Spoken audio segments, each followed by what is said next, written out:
Hello, I am Ralph, and welcome to an idiot trying to explain SFM, or no, not SFM. An idiot who's never read the books all the way through, trying to explain the first 4 Harry Potter books in one animation. If things seem jank, this is because this is being thrown together at the literal last minute.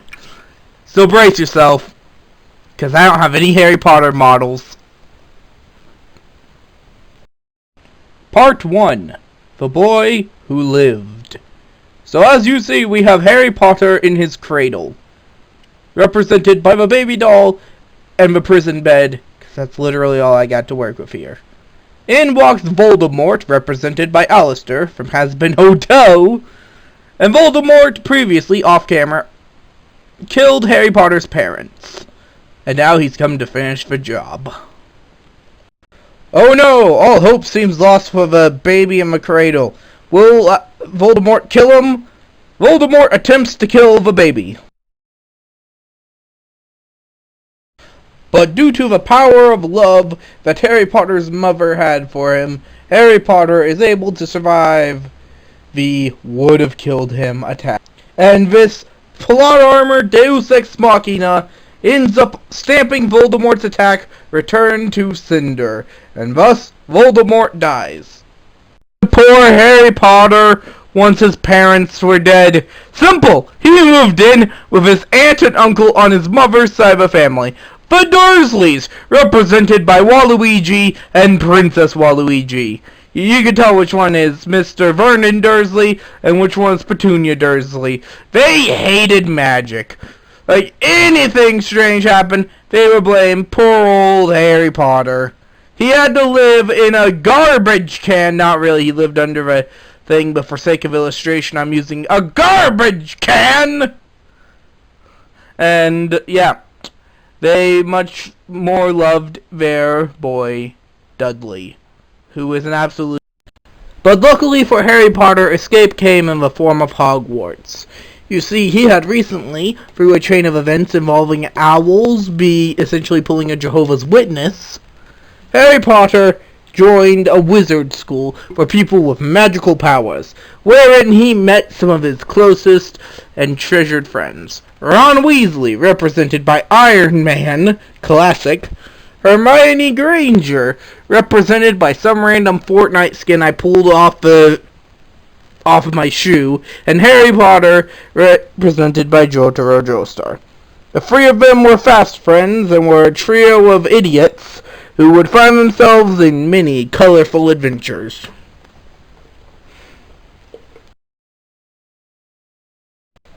This is future me cutting into this broadcast to say I messed up in the narration previously. Hermione is represented by Bo Kid from A Hat in Time, not some Fortnite skin I pulled off the bottom of my shoe. That was gum.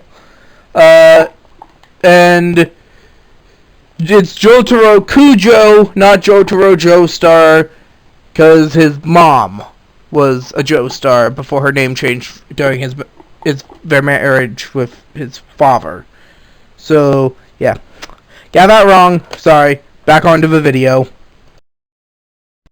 During their many adventures, Harry Potter and friends came into contact with many colorful characters who we do not have time to go into great depth into right now, but let it be known that these were some pretty oddballs by Muggle standards, but they were alright by Wizard standards.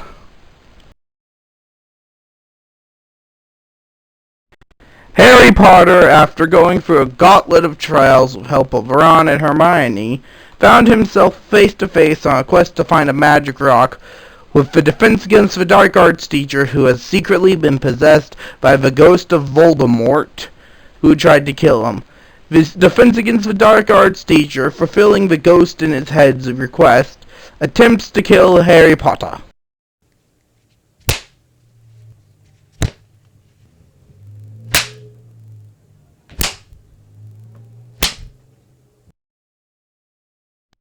But due to the power of Dead Mom plot armor, Harry Potter was able to Thanos snap the fallen Defense Against the Dark Arts teacher into the shadow from which he came.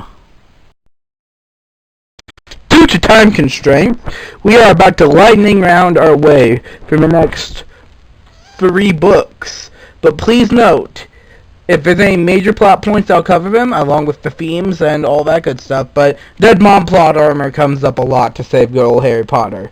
Because apparently the Dead Mom plot armor doesn't wear off for 18 years. Hey, I'm not one to question long-term magic spells. Harry Potter in the second book does a whole mystery where he tries to figure out what's going on. People are getting paralysis. Turns out there's a giant man-eating snake that lives in the basement, and Harry Potter goes to kill it with the help of the Defense Against the Dark Arts teacher, who is really a fraud. Harry Potter's love interest gets poisoned, only to be cured 5 minutes later by the tears of a phoenix. Now, Harry Potter gets nearly killed, but once again, phoenix tears, am I right? It just rezzed him. And before anyone says that is not a snake, it was either that thing or someone off JoJo's Bizarre Adventure or some buff muscled dude who's white. No, or a hand grenade. I'm rolling with the models I got. Book 3, Harry Potter meets his his legal godfather, except his legal godfather ended up murking a man in the streets of London over the fact that Peter Pettigrew, the dude he blew up, and 6 other innocent bystanders who were standing by. This dude got fireball on him, blew them all up. Peter Pettigrew escaped, lost his toe, turned into a rat. Ron adopted the rat. No one noticed that rat was really named Peter Pettigrew. And then the rat, later revealed to be Peter Pettigrew, tries to kill Harry Potter, only for Harry Potter's legal godfather, not legal because he was sent to Alcatraz as an escaped, and is also able to turn into a dog. He ends up saving, Sirius Black, the godfather, saves Harry Potter, but gets captured by the sleep paralysis demons. About to die, Harry Potter saves him by facing down the sleep paralysis demons. And into book 3. And that, ladies and gentlemen, is the first 3 Harry Potter books summed up for a high school book project. But with that out of the way, time to go on to book 4, which I can best sum up. I haven't finished it yet, but I can best sum it up as Peter goes to the big football Quidditch World Cup and ends up, some stuff unfolds there. I'm not going to spoil it, but yeah. He also gets a letter from his godfather who used a tropical bird. And his Defense Against the Dark Arts teacher during year 3, who retired at the end of that year, please note, was a werewolf. Things you might want to know. And yeah, Harry Potter's father was also able to turn into a deer. This makes... At the time of making this, I don't really remember what I needed to say at the end.